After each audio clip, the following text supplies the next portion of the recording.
사랑의 하나님, 오늘도 주님의 품 안에 있음을 고백합니다. 눈을 뜨고 제일 먼저 생각하는 것이 주님이게 하시오니 참 감사합니다.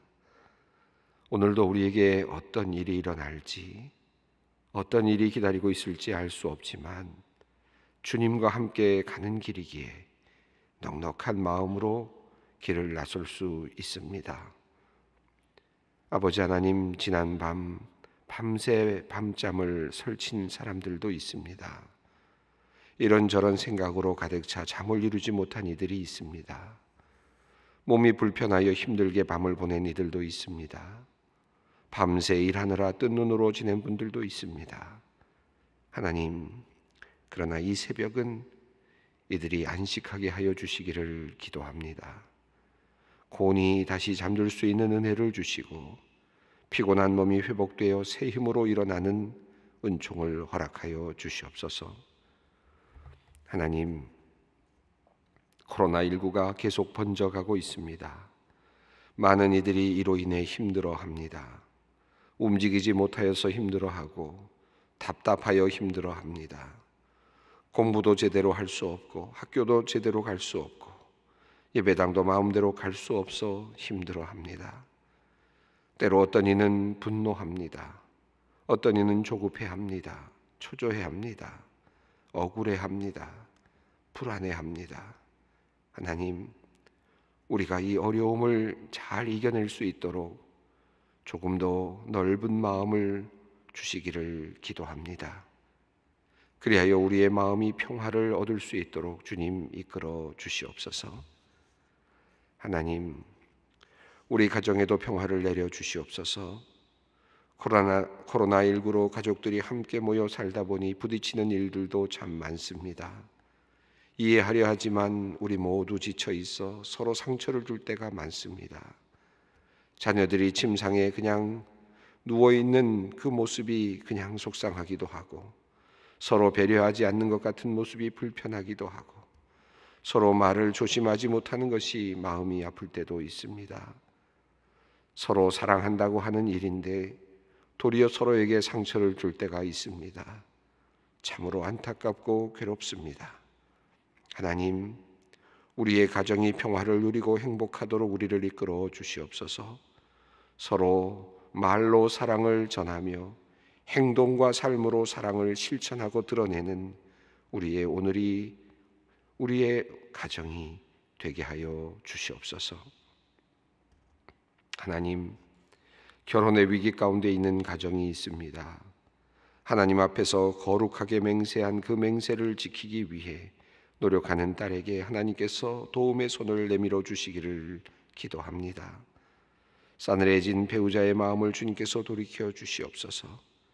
자신의 잘못을 깨달을 수 있도록 그의 마음을 주님께서 만져주시기를 기도합니다. 새로운 사랑으로 다시 회복되는 역사가 있게 하여 주시옵소서. 지금도 배우자로 인하여 힘들어하고 결혼의 거룩한 서약을 지키기 위해 노력하는 모든 주님의 자녀들에게 위로를 내려 주시기를 간절히 간구합니다. 사랑의 하나님, 우리 한국교회를 위하여 기도합니다.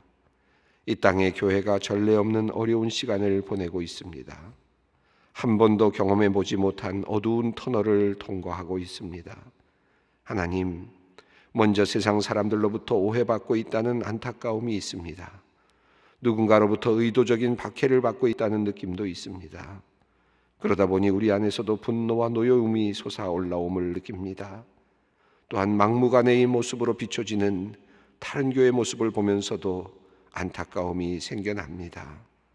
하나님, 그러나 다시 돌이켜봅니다. 오늘 우리의 모습, 우리의 상황을 돌아봅니다. 하나님, 지금까지 우리 한국교회가 세상 사람들과 얼마나 멀리 떨어져 있었는지 깨닫습니다. 교회라는 범주에 갇혀서 세상 사람들과 담을 쌓고 살아온 것은 아니었는지, 그래서 우리의 잣대로 세상을 진단하고 그들을 멸시하며 살았던 것은 아니었는지 하나님, 반성하며 회개합니다. 하나님께서 지극히 사랑하셔서 아들을 내어주신 그 이 세상을 우리는 사랑하지 못하였습니다. 도리어 멀리하고 다가가지 않았음을 회개합니다. 그들에게 하나님의 이름을 바르게 증거하지 못하였습니다. 하나님을 드러내지 못하였습니다. 교회가 교회답지 못하였습니다. 주님, 회개합니다. 주님, 우리를 용서하여 주시고 우리를 다시 새롭게 세워 주시옵소서. 하오나 주님, 우리의 부족함으로 하나님의 영광이 가려졌으나 하나님은 홀로 영광을 받으시는 분이십니다. 하나님의 이름을 만홀히 여기는 이들에게 하나님의 능력을 나타내 보여주시기를 기도합니다. 억울한 일을 당하는 이들의 편이 되어주시고 강한 이들이 자신의 힘을 자랑하며 약한 이들을 압제할 때에 그들의 팔을 주님께서 막아주시옵소서. 술수와 온갖 계략으로 하나님의 이름을 망령되게 하는 이들을 주님께서 하늘의 모략과 지혜로 제압하시옵소서. 그리하여 하나님의 살아계심이 드러나는 역사를 우리가 또한 보게 하여 주시옵소서. 하나님, 소망의 성도들을 위하여 기도합니다. 오스트리아 현지 기업 근무 중에 코로나 확진 판정을 받은 딸을 위하여 딸의 회복을 위하여 기도하는 권사님이 있습니다. 현재 무증상이지만 격리 10일 후에 다시 검사를 받습니다. 하나님, 몸이 약하여지거나 면역력이 약하여지지 않게 하시고 감염병을 잘 이겨내어 재검사 시에는 음성 판정이 나올 수 있도록 주님 지켜 보호하여 주시옵소서. 하나님, 지금 교회 학교는 한창 여름 성경학교와 수련회 중입니다. 온라인으로 진행되는 모든 행사에 하나님께서 함께하여 주시고 참여하는 아이들과 돕는 교사들 그리고 모든 교육자들에게 하나님께서 큰 은혜를 내려주시기를 간구합니다. 멀리 있고 서로 떨어져 있지만 하나님의 깊은 은혜를 체험하는 은혜의 시간이 되게 하여 주시옵소서. 이제 말씀 앞으로 나아갑니다. 하나님, 말씀하시옵소서. 그 말씀이 우리를 감싸고 우리를 고치시고 우리를 변화시켜 주시옵소서. 예수님의 이름으로 간절히 기도드리옵나이다. 아멘. 오늘 말씀입니다. 창세기 49장 29절로 33절 말씀입니다. 창세기 49장 29절로 33절 우리 함께 각자의 자리에서 봉독하도록 하겠습니다. 그가 그들에게 명하여 이르되 내가 내 조상에게로 돌아가리니 나를 햇사람 에브론의 밭에 있는 굴에 우리 선조와 함께 장사하라. 이 굴은 가나안 땅 마므레 앞 막벨라 밭에 있는 것이라. 아브라함이 햇사람 에브론에게서 밭과 함께 사서 그의 매장지를 삼았으므로 아브라함과 그의 아내 사라가 거기 장사되었고 이삭과 그의 아내 리브가도 거기 장사되었으며 나도 레아를 그곳에 장사하였노라. 이 밭과 거기 있는 굴은 햇사람에게서 산 것이니라. 야곱이 아들에게 명하기를 마치고 그 발을 침상에 모으고 숨을 거두니 그의 백성에게로 돌아갔더라.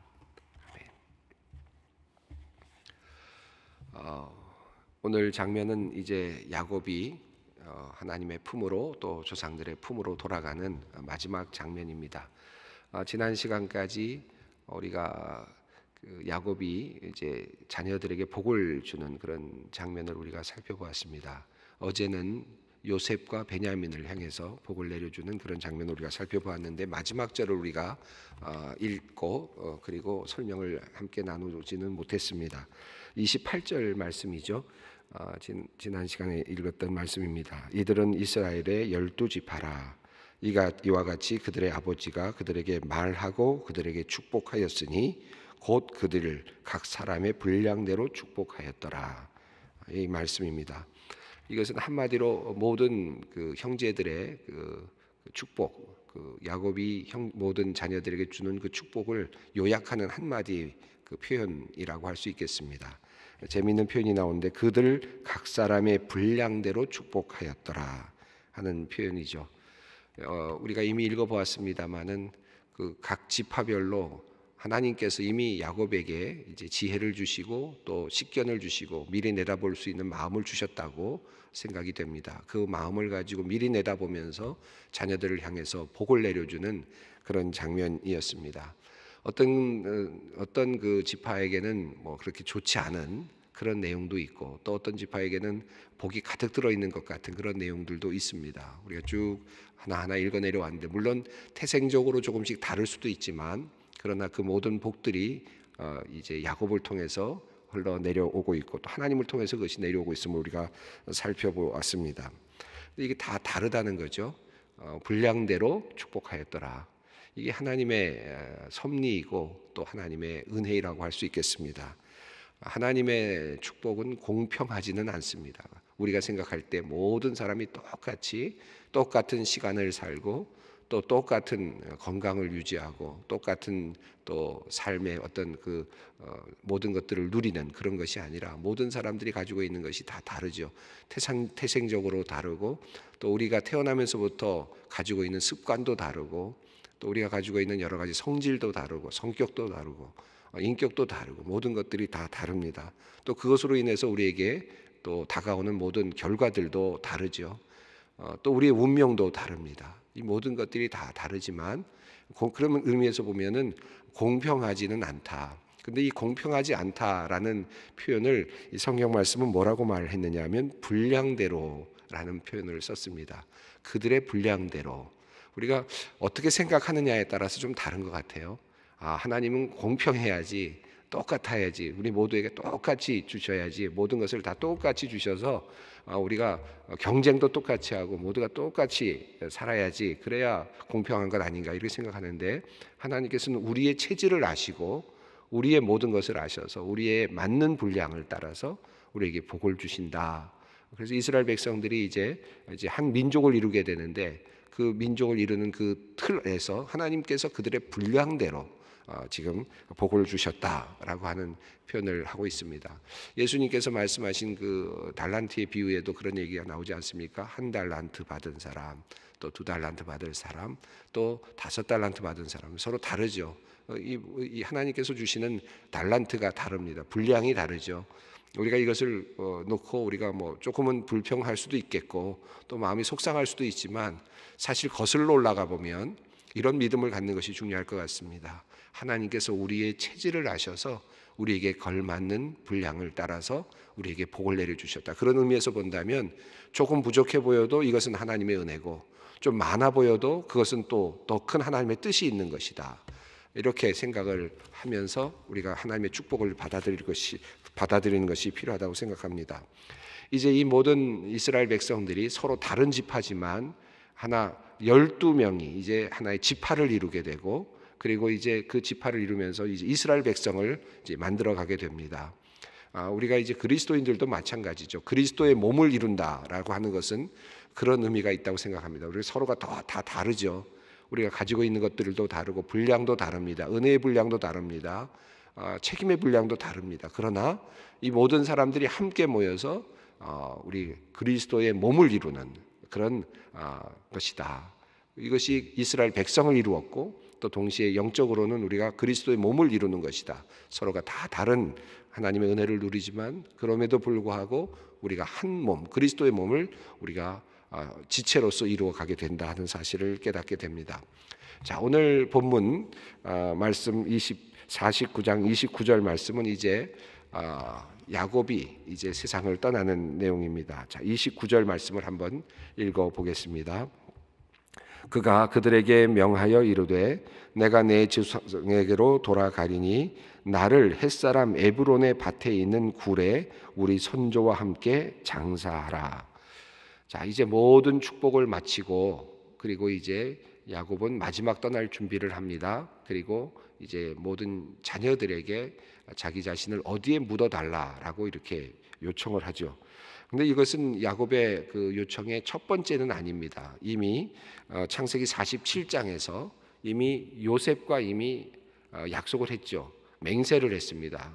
그래서 내가 죽으면 꼭 나의 고향에 묻어달라라고 하는 약속을 했습니다. 그럼에도 불구하고 이제 모든 또 형제들이 있는 모든 자녀들이 있는 그 자리에서 다시 야곱은 다시 한번 자기 자신의 소원을 이야기합니다. 그러니까 얼마나 마음이 간절했을까. 야곱이 이렇게 자기 자신이 고향 땅에 묻혀야 된다는 그 마음이 얼마나 간절했을까 하는 것을 엿볼 수 있다고 할 수 있겠습니다. 요셉에게는 정말 특별한 맹세까지 해가면서 요셉에게 간절히 강청하는 그런 모습이었고, 또 오늘 본문 속에서도 이제 마지막 장면에서 자녀들 모두 앞에서 이제 자기 자신을 어디에 묻어달라고 이야기하는 그런 장면입니다. 왜 이렇게 그가 조바심을 냈을까요? 왜 이런 생각을 했을까요? 또 이것이 가지고 있는 의미가 무엇일까 한번 생각해 봅니다. 아마도 여러분 이집트에 가보신 분들은 아시겠습니다만, 이집트의 매장 문화라 그럴까요? 물론 왕 중심의 매장 문화이긴 합니다만은 그 매장의 문화가 대단하지 않습니까? 피라미드가 있고, 그리고 그 안에 아주 화려하게 장식되어 있는 그런 내용물들이 있고, 또 많은 폐물들이나 모든 것들이 들어가는 웅장한 그런 그 왕의 묘실들이 있지 않습니까? 그러니까 죽은 사람들이 갖는 또 다른 하나의 모습이라고 할 수 있겠는데, 이집트의 사람들은, 애굽의 사람들은 죽은 다음에도 그들이 다시 살아날 것을 생각하면서 하나의 믿음이죠. 그것은 그래서 살아날 때를 생각하면서 그런 매장의 문화들이 있었다는 것을 알죠. 그리고 화려한 그런 매장의 문화였습니다.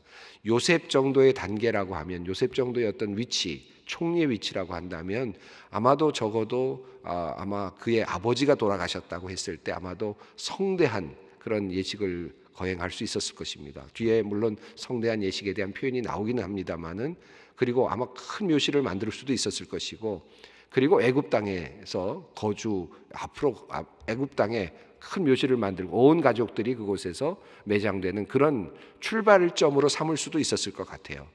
얼마든지 그럴 수 있었다고 생각합니다. 차라리 막벨라 굴에 있는 모든 조상들의 어떤 뼈를 가져다가 다시 애굽에서 시작하자, 새롭게 더 좋은 굴에서 더 좋은 장소에서 시작하자고 해도 아마 괜찮았을 겁니다. 더 좋은 아이디어죠. 아이디어로 말하면 앞으로 훨씬 더 좋은 문명 앞에서, 애굽의 문명 속에서 좋은 땅에서, 왕으로부터 받은 그 좋은 땅에서 그저 사는 정도가 아니라 아주 좋은 땅을 구할 수도 있었을 것이고, 그럼에도 불구하고 지금 야곱은 그 땅을 벗어나고자 하는 그런 마음이 있습니다. 애굽을 벗어나고자 하는 마음이 있는 거죠. 이것이 어디서부터 왔을까? 이 야곱에게는 이 마음이 어떻게 생겨난 것일까 하는 것이 굉장히 중요합니다. 우리는 이것을 믿음이라고 볼 수 있겠습니다. 자, 그는 그렇게 지금 자기 자신이 햇사람 에브론의 밭에 있는 굴에 자기 자신을 선조와 함께 묻어달라고 그렇게 요청을 합니다. 30절 말씀을 읽어보겠습니다. 이 굴은 가나안 땅 마므레 앞 막벨라 밭에 있는 것이라. 아브라함이 햇사람 에브론에게서 밭과 함께 사서 그의 매장지를 삼았으므로. 자, 가나안 땅 마므레 앞 막벨라 밭에 있는 것이라. 여기서 재미있는 표현이 사서라는 표현입니다. 샀다라는 표현이 나옵니다. 32절에도 그 말씀이 나오는데 32절도 한번 읽어보겠습니다. 그 밭과 거기 있는 굴은 햇사람에게서 산 것이니라. 햇사람에게서 샀다.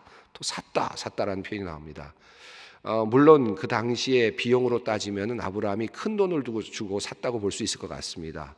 가나안 땅에 샀던 것이죠. 그러나 그 땅의 크기나 또 그 땅의 어떤 가치로 봤을 때는 사실은 애굽에 있는 어떤 땅과 비교할 수 없을 만큼의 초라한 땅 아니었겠습니까?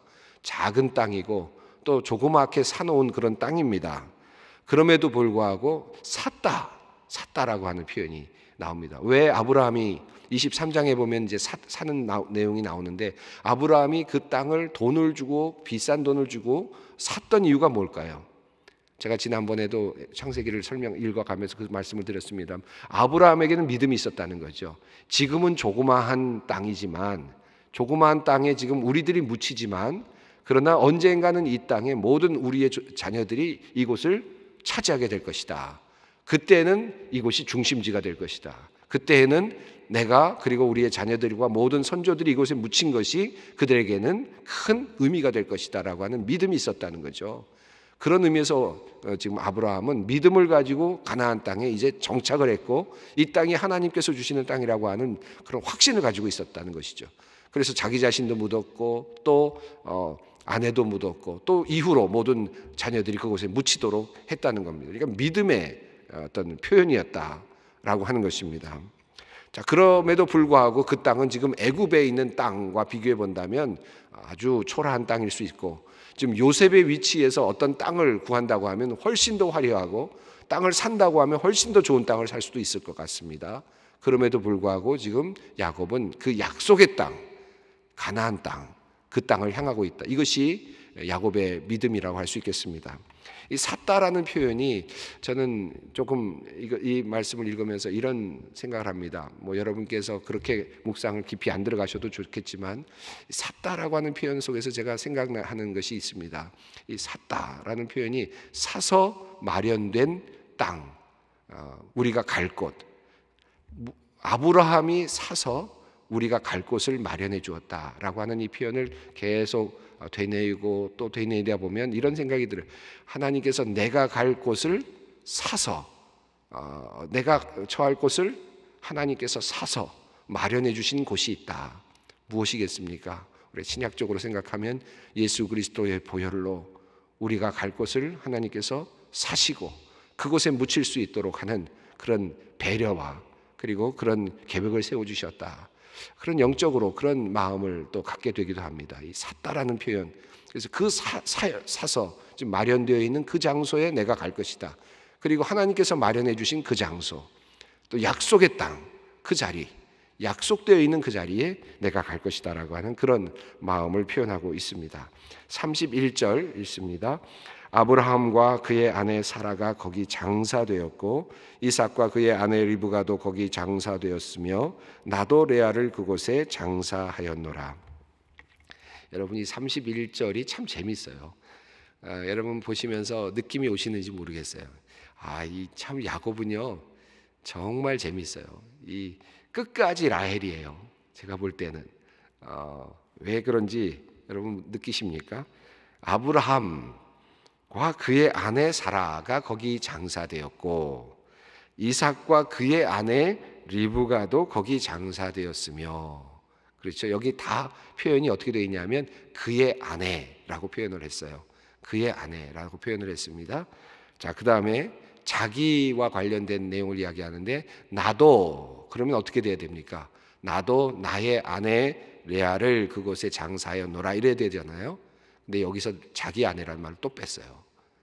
참 끝까지 지금 끝까지 라헬 사랑인 것 같아요. 이 야곱에게 있어서는 마음은 라헬을 향하고 있는 것 같아요. 끝까지. 레아로서는 참 안타까운 일입니다. 참 안타까운 일인데 그럼에도 불구하고 하나님께서 어떻게 하셨죠? 라헬을 그곳에 장사하지 못하도록 하나님께서 하셨어요. 그래서 어떻게 했습니까? 그 에브랏이라고 하는 곳에서 결국은 이제 그 근처에서 죽게 되니까 결국 라헬을 에브랏, 지금 베들레헴이죠. 그곳에 장사했다 하는 내용이 나오지 않습니까? 그래서 하나님의 방식으로 라헬을 떨어뜨려 놓으셨어요. 그리고는 그곳에 사실은 약속이 이어지는 실제적인 하나님께서 마련하신 아내는 레아인 것 같아요. 그래서 그를 통해서 누가 나옵니까? 이제 르벤도 나왔지만 결국은 유다가 나왔고 그의 자녀를 통해서 결국 누가 나왔습니까? 다윗이 나왔고 그리고 예수 그리스도가 나오시거든요. 그 약속의 땅에 결국 레아가 묻히는 거예요. 이 하나님께서 마련하신 계획이 이루어지고 있는 겁니다. 큰 그림이 그려지고 있는데 그럼에도 불구하고 야곱은 자기 자신의 아내로 여기지는 않은 것 같아요. 나도 레아를 그곳에 묻었다 이렇게 이야기를 합니다. 참 31절이 갖고 있는 그 묘미가 있습니다. 그 사람의 마음도 알 수 있고 하나님의 마음도 알 수 있는 재미있는 구절이 31절이라고 생각이 듭니다. 자, 33절 읽습니다. 야곱이 아들에게 명하기를 마치고 그 발을 침상에 모으고 숨을 거두니 그의 백성에게로 돌아갔더라. 자, 여러분 야곱의 인생 어느 인생이나 다 그렇지 않습니까만은 야곱의 인생이 꽤 길게 성경에 설명이 되어 있는데 야곱은 어떻게 태어났습니까? 어머니의 뱃속에서부터 싸우면서 태어나고 어머니의 뱃속에서 투쟁하면서 태어나고 그리고 형이 나올 때에 발꿈치를 잡고 나오고, 그리고 또 그 축복을 받기 위해서 끊임없이 애쓰고 이삭을 속이고, 그래서 그것을 통해서 결국은 축복을 누리기는 했지만 그럼에도 불구하고 또 멀리 고향을 떠나서 오랜 시간 고생을 하면서 또 라반에게 속으면서 또 그 참 힘든 시간을 거쳐가고, 그리고 겨우 이제 고향으로 돌아와서 살아가지만은 그러나 그럼에도 불구하고 또 사랑하는 라헬을 잃게 되고, 그리고 또 좀 더 나가서는 시간이 지나면서 자기가 사랑했던 아들 요셉을 또 많은 시간 동안 잃어버리게 되고, 잃어버린 줄 알고 죽은 줄 알고 슬퍼하며 살아가게 되고, 잠시 이제 요셉을 만나게 되고, 이제는 이제 하나님의 품으로 향하고 있는 그런 정말 뭐라 그럴까요? 모든 인생의 그 쓴맛과 모든 맛을 다 보게 되는 참 험악한 세월을 살았다라고 하는 그런 그의 표현대로 험한 세월을 살았던 그 사람이 야곱이 이제 세상을 떠나고 하나님에게로 돌아갑니다. 그의 백성에게로 돌아갔다 라고 말합니다. 그가 지금 가고 있는 것은 어딜까요? 그의 백성에게로 돌아가는 것, 그리고 그가 끝까지 가나안 땅으로 가겠다고 했던 그 이유는 무엇입니까? 그 약속을 믿고 있는 거거든요. 하나님과 했던 약속, 선조와 했던 그 약속, 하나님께서 선조들에게 주셨던 그 약속을 믿고, 그리고 그 땅으로 이제 돌아가는 것입니다. 약속을 믿고 떠나는 것입니다. 영원한 약속, 그 땅으로 그는 가고 있습니다. 그리고 그 안에서 평안을 누리게 됩니다. 약속을 믿고 떠났다는 의미에서 그는 믿음의 사람이다라고 할 수 있을 것 같습니다. 그가 가나안을 바라보면서 나를 그곳에 묵게 해달라라고 하는 그 믿음을 가지고, 그리고 자기 자신을 그렇게 이야기하고, 그리고 세상을 떠나는 그런 마지막에 그 약속을 믿고 있는, 하나님께서 말씀하신 그 말씀을 믿고 떠나는 야곱의 모습을 보게 됩니다. 오늘 말씀을 쭉 읽어보았는데 우리가 하나님의 약속을 과연 믿고 있는가, 그리고 또 이 세상이 아닌, 여러분이 우리가 이제 묻히게 되면 어디에 묻힙니까? 물론 이 땅에 묻히지만 그러나 사라지게 되지만, 그러나 영적으로는 우리는 약속의 땅이 있다. 그리고 하나님께서 우리를 위해서 사두신 땅이 있고, 그리고 우리 선조들이 묻힌 땅이 있고 준비된 땅이 있다. 아무리 이곳이 화려해 보이고 또 뭐 납골 땅이 아무리 멋져 보이고 모든 것이 다 멋져 보여도 우리가 갈 곳은 영원한 본향입니다. 하나님께서 우리를 위해 값을 주고 사신 곳이 있습니다. 예수 그리스도의 보혈을 통해서 우리를 위해 준비해 주신 그곳, 우리는 그곳을 사모합니다. 야곱이 믿음을 가지고 그것을 바라보았듯이 오늘 우리도 그것을 바라보며 또 주님께 나아가기를 원합니다. 함께 기도하겠습니다.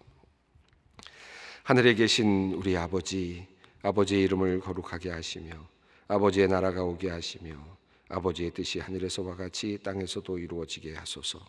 오늘 우리에게 일용할 양식을 주시고 우리가 우리에게 잘못한 사람을 용서하여 준 것 같이 우리의 죄를 용서하여 주시고 우리를 시험에 빠지지 않게 하시고 악에서 구하소서. 나라와 권능과 영광이 영원히 아버지의 것입니다. 아멘.